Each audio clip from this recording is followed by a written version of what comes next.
Friday was a great story out of China. And then you had the first set of earnings, and you had some feedback around financials finally getting a pickup from interest rate movements. So that was a big day. That took us up. And then today we have sort of the other side, where we have some more earnings come out, and they don't sound as positive for the banks, very mixed, and you see the banks weighing heavily. But I think that, look, we have, in the next 3 weeks, about 80% of the S&P will report, and we will see from that how people are feeling about the future. I think the comments this morning that we heard from the Fed are, that makes a lot of sense. And I think a lot of what you're seeing in the market with the 16% up year to date is this real comfort level that the Fed is staying put. But have we seen already, Alli, the central bank-inspired part of this rally? Do we now need to see something else, like the earnings delivered, to get another leg? I think so. We've had a lot of progress on trade, at least with China.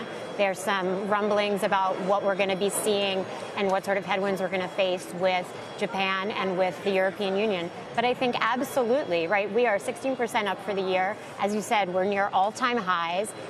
Even with the Goldilocks scenario, we're looking at 11th year of the bull market. So yeah, we need to see some major earnings. We just came out actually and said that we think 2020 earnings could be up 7%. So that's even surpassing this year, which we think will be about 3% in growth. So yeah, I mean, the Fed's, I think, very supportive, and that's really a tailwind to this. But we need to see recovery on a lot of fronts for sure.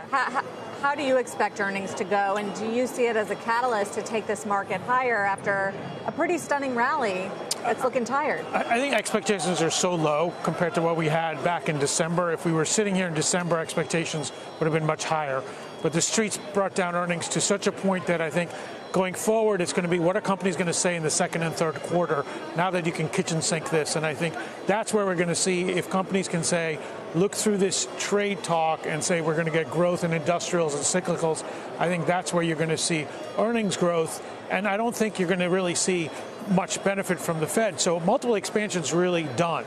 At this point, it's going to be earnings growth that lets us go to the market. And if you get, future earnings growth, I think that's going to drive the market. But along the way, 16% has been a very quick ride from December.